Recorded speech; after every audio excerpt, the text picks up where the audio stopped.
Bismillahirrahmanirrahim. Assalamualaikum warahmatullahi wabarakatuh.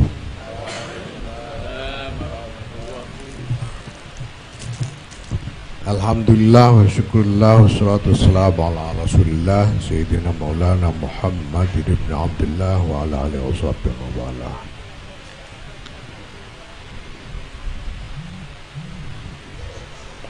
Amma ba'd, para kiai, para nyai yang saya hormati, Bapak Ibu Saudara sekalian yang saya hormati, agama-agama sebetulnya sampai hari ini masih dalam pencarian tentang bagaimana agama harus berfungsi di dalam konteks realitas kita hari ini.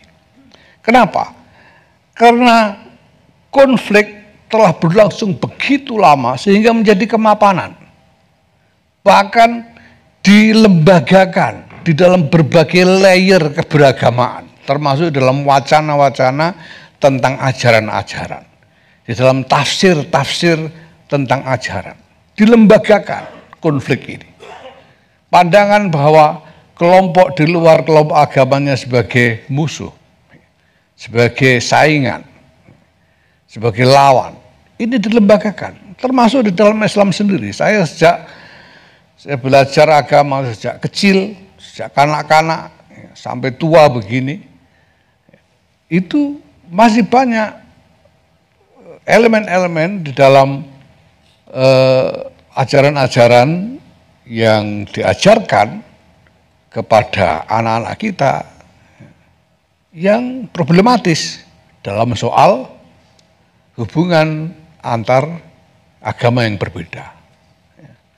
Kemarin tahun 2019 Nahdlatul Ulama menggelar Munas Alim Ulama di Banjar, dan dari Bahsul Masail, diskusi di antara para ulama itu,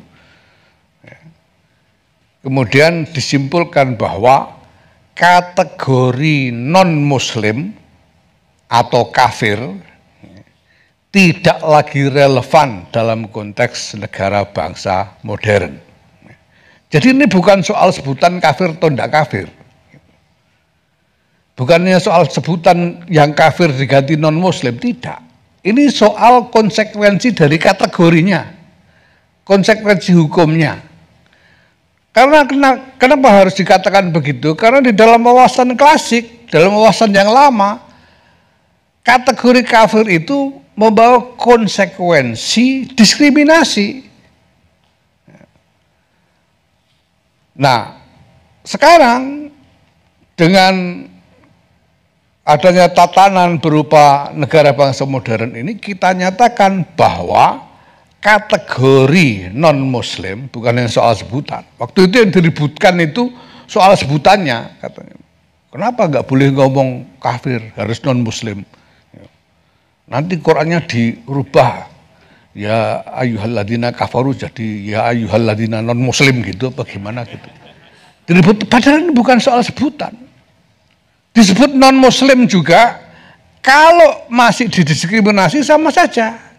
Yang kita tidak mau adalah diskriminasi sebagai konsekuensi dari status, sebagai konsekuensi dari kategori. Dan ini merupakan wawasan yang sama sekali baru, belum pernah ada sebelumnya. Di negara-negara yang lain, ulama di negara-negara yang lain, seperti di Timur Tengah misalnya, sampai hari ini belum berani menyatakan hal yang sama. Karena kuatnya pelembagaan dari wawasan ini. Karena dulu konflik memang begitu lama terjadi sehingga menjadi kemapanan. Dan sampai sekarang masih ada konfliknya. Sampai hari ini masih ada konfliknya. Dan konfliknya juga memang melawan kafir. Ya, di berbagai titik di Timur Tengah itu. Sehingga mereka belum berani menyatakan hal yang demikian. Tetapi kita bisa lihat Bapak sekalian, kalau ke depan, kalau ini kita biarkan terus, pandangan yang melihat lian, melihat kelompok lain sebagai lawan, sebagai musuh, ini kita biarkan, peradaban umat manusia ini tidak akan selamat.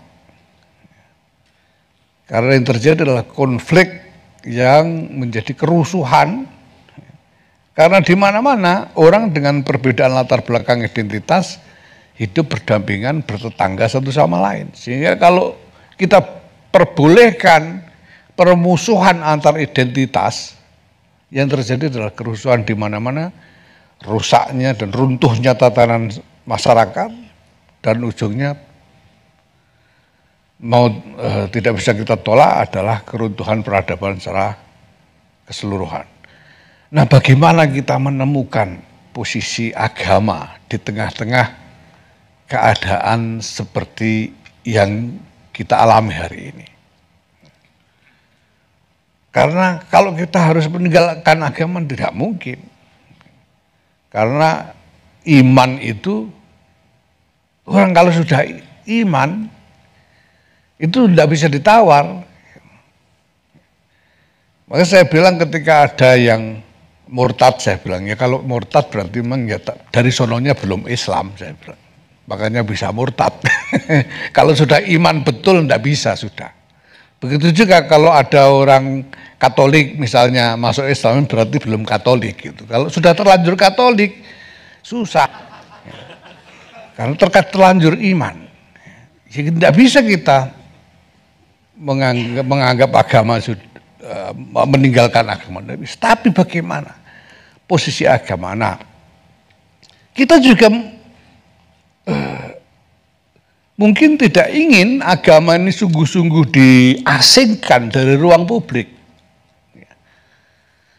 Agama mungkin memang perlu dihadirkan di ruang publik. Saya sebagai seorang yang beriman, saya ingin melihat ekspresi agama di ruang publik. Tapi dengan cara apa? Biasanya orang-orang itu mengejar kehadiran agama di ruang publik dalam bentuk simbol-simbolnya. Dalam bentuk simbol-simbolnya. Dan kehadiran dalam ruang politik dalam bentuk orang-orangnya, itu muslim atau tidak muslim. Pilih muslim aja, walaupun koruptor itu nanti masuk surga masih gitu. Non muslim itu walaupun jujur nanti masuk neraka, misalnya begitu. Ini melihat kehadiran di dalam ruang politik sebagai orang. Orangnya muslim atau enggak. Bahkan juga di ruang ekonomi, sehingga tempo hari ada yang bilang ini Indonesia ini yang yang miskin muslim semua. Sebagian besar muslim yang kaya, sebagian besar non muslim. Seolah-olah orang-orang kaya itu menjadi kaya karena non muslim. Atau yang muslim itu menjadi miskin karena muslim. Sehingga kehadirannya diukur dari orang. Nah, saya kira kita perlu kembangkan satu wawasan baru tentang kehadiran, tentang fungsi agama ini, yaitu bahwa agama ini perlu kita hadirkan secara lebih substansial. Nilai-nilai yang kita hadirkan. Kemarin dalam forum yang diprakarsai oleh NU, yaitu R20 di tengah-tengah G20 kemarin, salah satu kesimpulan dari diskusi itu adalah bahwa kita ingin agama ini, nilai-nilai agama ini diinfuskan, diresapkan ke dalam kebijakan-kebijakan ekonomi politik, supaya kebijakan-kebijakan ekonomi politik itu dan di dalam struktur ekonomi politik itu sendiri diwarnai oleh nilai-nilai agama. Nah, dengan cara apa? Ya dengan cara mewujudkan nilai substansialnya tentang keadilan, tentang rahmah, tentang kesetaraan, kejujuran, dan lain sebagainya. Nah, ini saya kira yang perlu kita upayakan, kita kembangkan untuk Indonesia masa depan. bagaimana agama tetap hadir di ruang publik sebagai substansi, sebagai nilai-nilai. Maka misalnya di dalam hukum,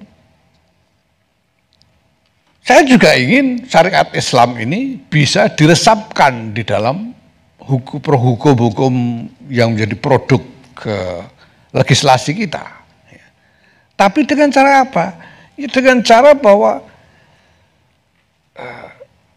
elemen nilai yang diperkenalkan itu diintrodusir sebagai kepentingan umum. Jadi kalau kita misalnya menginginkan satu nilai Islam ini bagi yang Muslim, ya, ingin mempromosikan suatu nilai Islam untuk dilembagakan secara hukum, kita harus sediakan argumentasi universal. Jangan menuntut hanya berdasarkan Quran dan hadis. Itu namanya parsial. Hukum harus imparsial. Kecuali hukum-hukum yang bersifat fakultatif, seperti hukum keluarga, soal nikah, talak, cerai misalnya, itu kan fakultatif hukum keluarga dan sudah diberikan ruang oleh negara, tidak masalah. Tapi hal-hal yang menyangkut kepentingan publik secara luas, ya, kita harus kembangkan, harus ada argumentasi universal yang bisa diterima secara universal. Bukan hanya berdasarkan kepentingan sepihak dari satu kelompok saja. Maka terus terang saja, saya sampaikan secara terbuka, saya sebetulnya kurang setuju dengan gagasan tentang perda-perda syariat misalnya. Karena perda-perda syariat itu mengasumsikan afirmasi kepada kelompok Islam saja. Sementara yang kafir-kafir tidak atau diabaikan kepentingannya seolah-olah. Nanti saya kira tidak tidak konstruktif bagi pemeliharaan harmoni kehidupan masyarakat kita. Dan kita harus temukan cara, ya kita ingin. Dan saya kira bukan cuma Islam, umat Katolik, umat Hindu, umat Buddha dan lain sebagainya ingin bahwa nilai-nilai agama mereka termanifestasikan di ruang publik. Nah, yang harus kita upayakan adalah bahwa manifestasi itu dalam bentuk nilai-nilai substansialnya, bukan hanya simbol-simbol formalnya dan bukan hanya orangnya. Itu sebabnya kita menolak sekarang ini, menolak politik identitas, kita menolak agama dijadikan senjata politik untuk menggalang dukungan. Karena itu akan berbahaya sekali dan sudah ada contohnya. Kita tidak mau seperti India, kita tidak mau seperti Nigeria, Somalia, dan lain sebagainya. Tidak boleh. Maka kita harus cegah betul, jangan sampai agama dan identitas primordial ini dijadikan senjata politik. Tidak boleh. Nah, lalu siapa yang harus kita pilih? Ya, orang yang mewakili kredibilitasnya sendiri sebagai pribadi. Maka saya nyatakan tidak boleh, tidak akan ada calon presiden atau wakil presiden atas nama NU misalnya. Kalau ada calon orang NU jadi calon itu atas nama kredibilitasnya sendiri, bukan atas nama NU. Karena ini juga bibit dari politik identitas kalau kita turuti. Nah, dengan demikian kita bisa mencegah kompetisi yang berpotensi membawa dampak destruktif terhadap harmoni masyarakat. Memang agama itu harus dihadirkan di dalam platform-platform yang dominan di dalam masyarakat. Jadi gini, dulu itu Islam misalnya di Jawa dan di Nusantara ini bisa begitu cepat tersebar dan begitu dalam diterima oleh masyarakat karena dihadirkan melalui platform yang dominan, yaitu platform budaya Nusantara itu sendiri. Seperti wayang, kemudian musik, tari-tarian dan sebagainya memang menjadi ekspresi-ekspresi budaya yang dominan. Sehingga Islam hadir dan diterima secara cepat dan dalam oleh masyarakat. Nah, tapi ya kita harus sadar juga bahwa namanya budaya itu berkembang, tidak statis. Kemarin itu NU bikin wacana soal Islam Nusantara. Ini sebetulnya ini adalah ya orang bicara apa definisinya, dalam definisi itu tidak penting. Sebetulnya ini cuma strategi komunikasi supaya kita punya alasan tentang untuk mengklaim otentisitas kita sebagai Muslim walaupun kita ini orang Nusantara bukan orang Arab. Pokoknya sama aslinya. Islam kita ini sama aslinya dengan Arab, kira-kira gitu aja sebetulnya. Tetapi tidak berarti bahwa kita harus kemudian hanya terpaku, terkungkung di dalam apa yang kita imajinasikan sebagai warisan tradisi Nusantara. Karena apapun warisan tradisi ini adalah sesuatu yang tumbuh dan mewakili masa lalu. Kita harus mampu juga untuk masuk ke dalam platform-platform yang bisa membawa kita kepada masa depan, termasuk platform-platform digital. Nah itulah sebabnya maka kalau dulu itu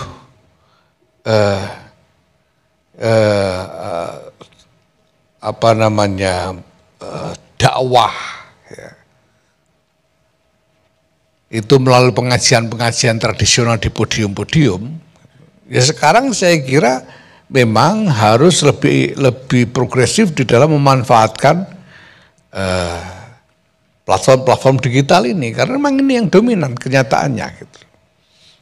Nah ini seperti yang begini ini yang ke depan kita butuhkan karena sekarang itu yang dominan.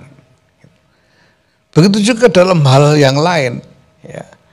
Misalnya kalau dulu itu dalam musik misalnya ada musik gamelan, musik tradisional seperti hadroh dan lain-lain. Kalau sekarang yang dominan dalam musik-musik populer, ada rock dan sebagainya, mari kita bawakan nilai-nilai agama ini dengan kendaraan ekspresi-ekspresi kontemporer semacam itu, yang dominan secara kontemporer. Nah, ini ya terus terang saja memang sampai titik ini memang belum sepenuhnya kita mampu melakukan. Paling tidak kalau saya bicara tentang NU sendiri belum sepenuhnya mampu melakukan. Tapi kita sudah menetapkan ini sebagai concern utama, salah satu concern utama. Dan kami membangun strategi untuk mengembangkan kapasitas di dalam arena ini. Nah, ke depan kalau kita ingin bisa menemukan jalan untuk memenangkan hati dan pikiran masyarakat, ya kita harus pandai memanfaatkan platform yang dominan tadi. Nah, soal generasi muda, generasi milenial ya, pertama sebetulnya ya kita punya concern ya, bahwa mereka cenderung ekstrim dan sebagainya. Tapi ya kita tidak perlu berkecil hati, terlalu berkecil hati soal ini. Gitu, ya. Anak muda itu ya mereka masih belum selesai pertumbuhannya. Nanti jadi gimana kita juga belum tahu karena masih muda dia. Nah, kita perlu agak sedikit berbesar hati dengan generasi muda ini. Kenapa? Karena mereka sebetulnya kurang terpapar trauma masa lalu, trauma konflik masa lalu. Generasi saya ini masih terpapar trauma-trauma konflik masa lalu. Saya masih mengalami, masih menyaksikan dengan mata kepala sendiri bagaimana orang NU dipukuli Koramil misalnya gitu. Masih punya trauma-trauma itu. Generasi sekarang mereka lahir sesudah reformasi, ya kan, generasi Z ini lahir sudah, mereka lahir di dunia bebas sudah. Mereka tidak terpapar trauma yang trauma yang negatif seperti yang dialami oleh generasi-generasi sebelumnya. Maka sebetulnya saya sebagai generasi tua, sebagai generasi generasi X, ya, saya sebetulnya cukup optimis dengan generasi muda karena mereka lebih mudah diajak untuk menanggapi dunia ini secara realistis. Dan kuncinya sebetulnya ada di situ. Bagaimana kita menyikapi keadaan ini dengan realistis. Jangan cuma nuruti imajinasi sendiri, tapi realitasnya bagaimana. Misalnya kalau sampean mau berdebat dengan pendukung-pendukung khilafah itu, mari realistis saja. Kau mau dirikan khilafah itu realistis atau tidak? Kalau kamu mau bikin khilafah, kamu harus bubarkan Indonesia, bubarkan Malaysia, bubarkan Saudi. Kalian mau perang berapa puluh tahun dan mau bunuh berapa miliar orang lagi supaya jadi khilafah itu. Apakah realistis? Tidak perlu bilang soal, tidak perlu ngutip ayat, tidak perlu hadis, realitasnya aja. Masuk akal enggak itu? Dan saya kira generasi muda ini adalah generasi yang lebih rasional daripada generasi sebelumnya. Ini yang membuat saya lebih optimis sebetulnya dengan generasi muda kita. Ya, tentang menjadi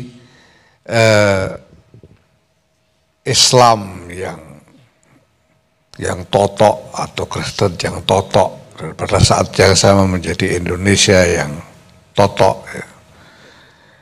Saya kira ini sebetulnya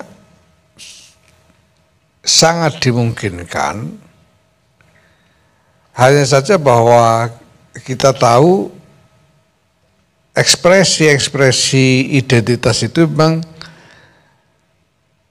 saling berebut ruang. Di ruang publik itu saling berebut tempat. Nah, maka ya memang kita harus berpikir tentang bagaimana kita menghadirkan agama di ruang publik itu tanpa meriskir terjadinya konflik antar identitas. Itu yang sekarang kita butuhkan. Nah, salah satu caranya ya dengan membuat formulasi tentang nilai-nilai substansial sebagai representasi dari agama. Bahwa yang merepresentasikan agama itu bukan cuma orang. Jadi kita sedang tidak perlu kita berpikir tentang memenangkan presiden yang muslim dan mengalahkan yang kafir dan sebagainya, hal macam itu. Tapi kita berpikir tentang rumusan-rumusan nilai substansial. Apakah ini sudah adil atau tidak? Karena adil itu adalah representasi dari agama. Kasih sayang, kepedulian adalah representasi dari agama. Ini yang perlu kita kembangkan ke depan. Nah, kalau saya lihat sekarang ini, di antara yang kurang dari kehidupan kita sekarang ini adalah dongeng. Kita ini makin lama makin kekurangan dongeng. Padahal dongeng itu penting. Dongeng itu narasi yang memelihara, yang menjamin kesinambungan internalisasi nilai-nilai. Kita ini jarang punya, sehari-hari ini kurang ada kepedulian tentang narasi. Bung Karno dulu itu rajin membuat narasi, maka beliau berhasil membentuk wawasan kebangsaan yang sangat berpengaruh sampai hari ini, karena beliau membangun narasi. Sekarang ini jarang sekali pemimpin-pemimpin kita membuat narasi. Kalau sudah ribut baru bertengkar, tapi narasinya tidak disiapkan. Banyak yang ingin jadi dalang tapi tidak punya lakon. Padahal dalang itu kan harus ada lakonnya gitu. Masa mau jadi dalang cuma pasang baliho dok kan tidak bisa gitu. Harus ada lakonnya apa gitu. Nah itu saya kira ini yang kurang. Termasuk narasi tentang kebangsaan ini. Kita memang sudah punya modal yang kuat, tapi kalau narasi kebangsaan ini tidak dipelihara ya, dengan platform-platform yang populer, yang dominan tadi, ya memang kita boleh khawatir apakah kebangsaan kita ini di masa depan bisa bertahan. Nah persoalannya sebetulnya memang sekarang ini ada gerakan yang tidak kecil, cukup kuat secara internasional yang anti bangsa. Jadi gerakan anti nation itu ada, memang ada gerakan anti nation. Dan sudah menjadi gerakan politik juga. Nah persoalannya kemudian, menurut saya secara realistis pada tahap ini kita mau tidak mau tetap membutuhkan konstruksi negara bangsa ini dalam struktur pergaulan internasional untuk menjamin terpenuhinya hak-hak dari setiap bangsa. Karena kalau konstruksi negara bangsa ini dibubarkan atau dianggap tidak ada, yang menjadi ujungnya cuma dua. Apakah akan terjadi chaos yang meruntuhkan seluruh bangunan peradaban, atau kemudian kita tergiring untuk menerima tirani global berdasarkan penguasaan sumber daya. Nah, dua hal ini jelas bukan masa depan yang kita inginkan. Untuk tahap sekarang, satu-satunya yang bisa mencegah arah tadi, yaitu kekacauan global menuju keruntuhan peradaban atau tirani global atas dasar monopoli sumber daya, satu-satunya adalah dengan mempertahankan konstruksi negara bangsa. Bangsa Indonesia ini kalau tidak ada negaranya sendiri, tidak ada bangsanya sendiri, ya kita ini sudah lewat menjadi hamba-hamba dari praktek katakanlah korporasi global yang memang sangat menggurita. Nah, maka ya kita harus pertahankan ini bangsa ini dengan cara-cara yang bisa kita lakukan.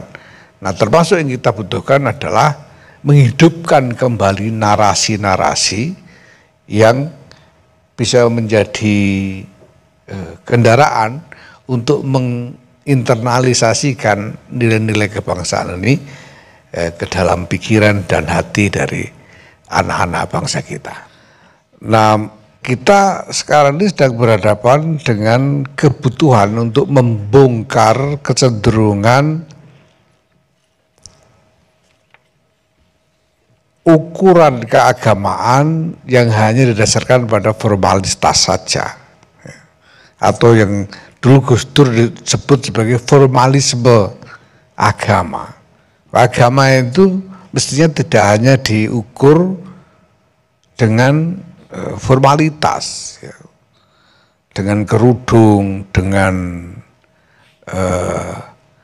kampanye pakai majelis istighosah misalnya, itu sekarang ini yang sedang populer ya. Kita seharusnya tidak seperti itu. Nah, yang pertama-tama ya kita harus bongkar dulu mindset bahwa agama ini mengharuskan pengikut-pengikutnya untuk terlibat dalam kompetisi memperebutkan sumber daya atas nama identitas agama. Karena sampai sekarang masih ada, artikulasi itu masih. Ya. Yang jadi penguasa harus Muslim supaya nanti sumber dayanya jatuh ke tangan orang Islam. Ini menteri ini NU kok cuma dapat jatah menteri segini, ini harusnya dapat jatah menteri keuangan supaya pegang duit banyak misalnya begitu. Ya karena masih mindsetnya masih berpikir bahwa representasi agama itu ada pada formalitas. Kita masih di situ posisinya gitu. Nah kita memang harus kembangkan, ini harus kita bongkar. Kalau enggak ya ini jadi kayak bahasa ininya jadi candu. Dulu dibilang bahasa agama itu candu gitu.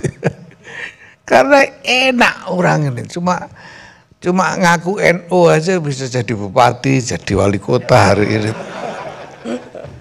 di Jawa Timur. Ya kita harus bicara terbuka soal ini supaya masalah bisa kita selesaikan. Ini yang pertama.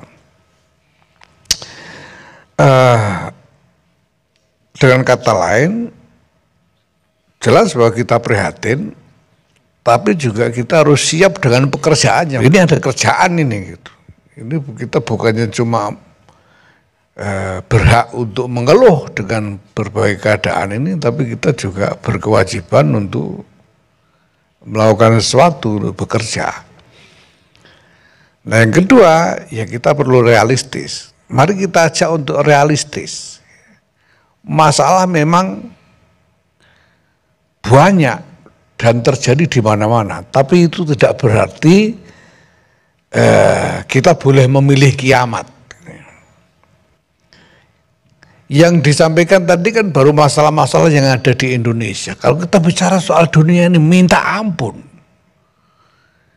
Kalau kita cuma melihat sebagai masalah yang menyakitkan, yang menyedihkan, ya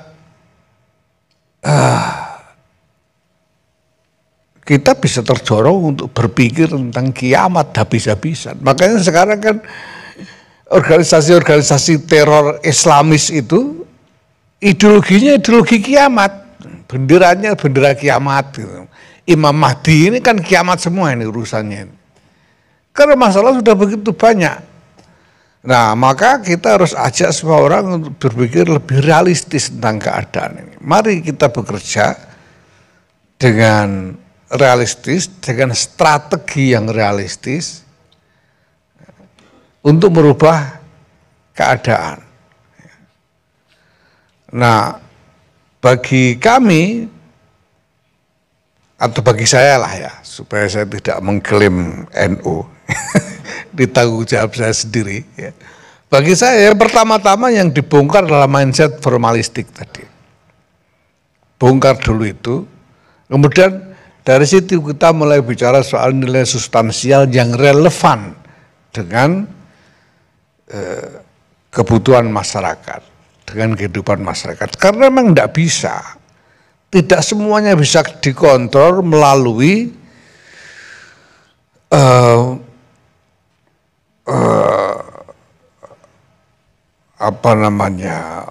konstruksi-konstruksi struktural ataupun institusional. Hukum kayak apapun itu pasti ada lubangnya buat dikorup. Serumit apapun hukumnya itu lubang korupsi itu masih pasti masih terus ada. Maka ya lubang ini harus diisi dengan nilai-nilai tadi. Ini kan lalu jadi persoalannya sampai kepada bagaimana cara kita mengajarkan agama selama ini, gimana sih gitu. Kita ngajarin anak-anak kita untuk beragama itu dengan cara seperti apa? Kok dia itu jadi rajin ibadah tapi juga tiba-tiba ada kesempatan nyolong juga gitu loh. Nah ini berarti ada yang harus kita pikirkan ulang tentang cara kita mengajarkan agama ini. Nah ini pekerjaan, ini pekerjaan besar, berat, dan saya kira ya semua orang harus berpikir tentang ini. Dan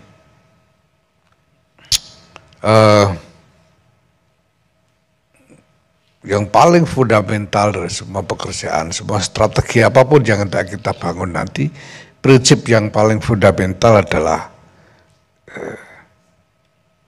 realisme. Kita boleh punya idealisme, boleh punya visi yang indah tentang masa depan, tapi strategi harus realistis supaya hasilnya bisa terlihat. Karena kalau tidak realistis itu ya apakah cuma jadi proforma yang tidak ada hasilnya atau malah justru merusak kalau tidak realistis. Kita memang tidak bisa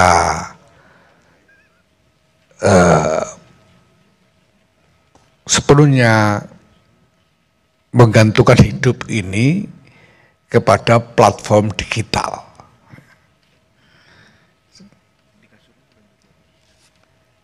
Memang itu dominan, tapi kita tidak bisa, kita tetap harus punya engagement, ya, punya keterlibatan di dalam dunia nyata ini. Karena memang beda. Di platform-platform digital itu orang cenderung, saya pikir cenderung kurang bertanggung jawab. Gitu.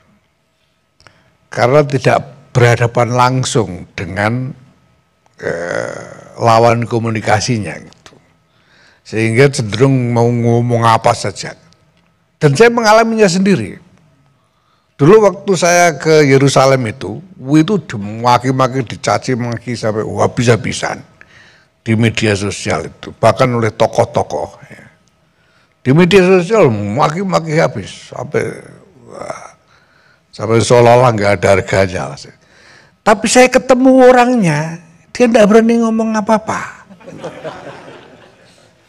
Kenapa? Karena ketemu dia harus tanggung jawab, ngomong gak enak dikit saya bisa tempeleng toh. Tapi kalau di platform digital ya kita tidak bisa berbuat apa-apa. Maka memang saya kira itu nature karakter dari platform digital memang seperti itu.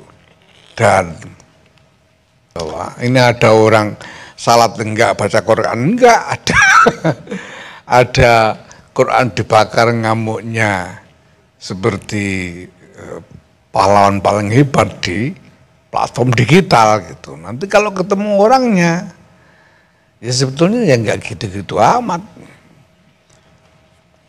Lagi-lagi ya kita memang butuh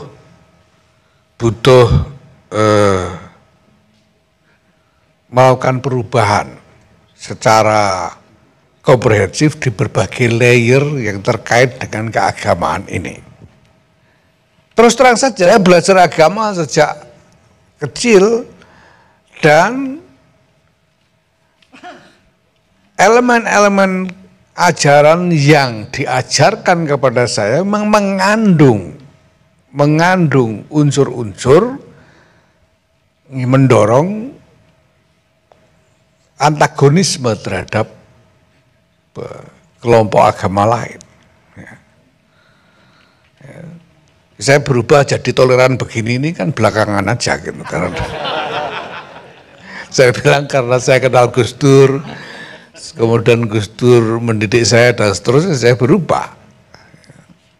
Tapi pada dasarnya di dalam agama itu mungkin saya kira setiap agama ya, kemarin di forum R20 itu ketahuan bahwa setiap agama ternyata punya elemen-elemen problematis di dalam ajarannya ini yang mendorong antagonisme terhadap kelompok agama lain. Memang iya, dan masih diajarkan sampai sekarang. Nah ini yang perlu kita rekontekstualisasikan sekarang ini. Makanya saya juga tidak puas dengan wacana moderasi beragama itu. Moderasi beragama itu seolah-olah kita nyuruh orang beragama itu setengah-setengah saja lah, nggak usah.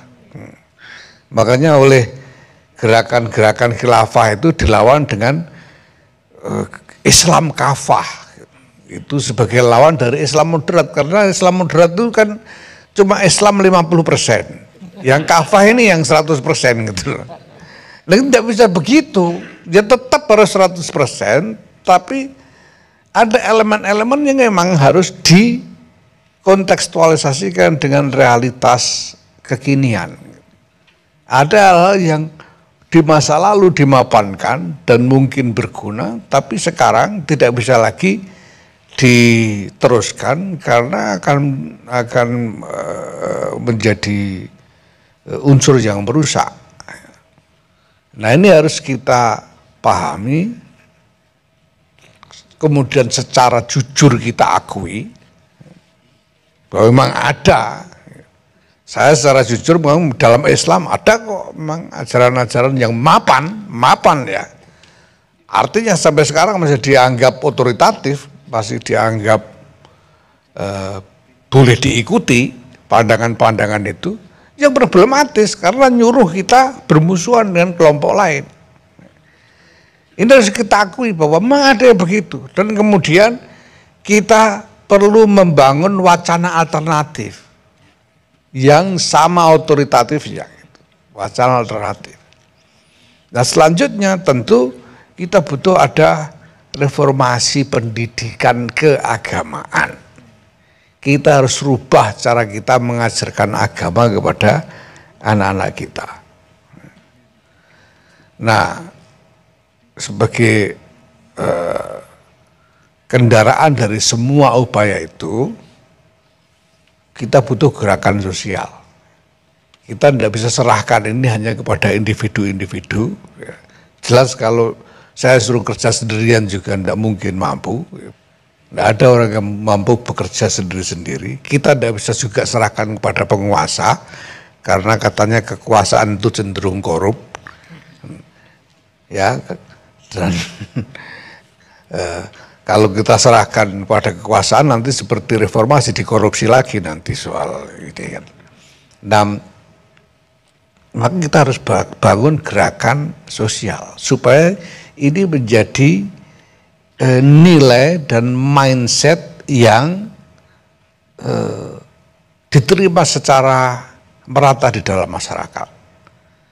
Sehingga siapapun nanti, ya, ini nanti bisa diproyeksikan dalam politik juga pada akhirnya. Karena siapapun nanti yang memenangkan posisi politik, dia harus memenuhi aspirasi nilai yang substansial yang sudah diterima oleh masyarakat ini. Sehingga kebijakan-kebijakan politik itu secara perennial siapapun yang berkuasa akan mengikuti aspirasi untuk nilai-nilai substansial agama dan harmoni sosial ini. Ini saya kira yang perlu kita lakukan. Dan ke depan kalau kita berhasil membangun konstruksi sosial politik, ekonomi, di mana agama memperoleh fungsi, ya, mendapatkan fungsi yang proporsional, yaitu menjadi penyumbang bagi nilai-nilai, penyumbang bagi terwujudnya kehidupan yang lebih baik berdasarkan nilai-nilai substansial dari agama itu, kita sesungguhnya menyumbangkan model yang sangat dibutuhkan oleh peradaban dunia seluruhnya. Insya Allah. Terima kasih. Wassalamualaikum warahmatullahi wabarakatuh.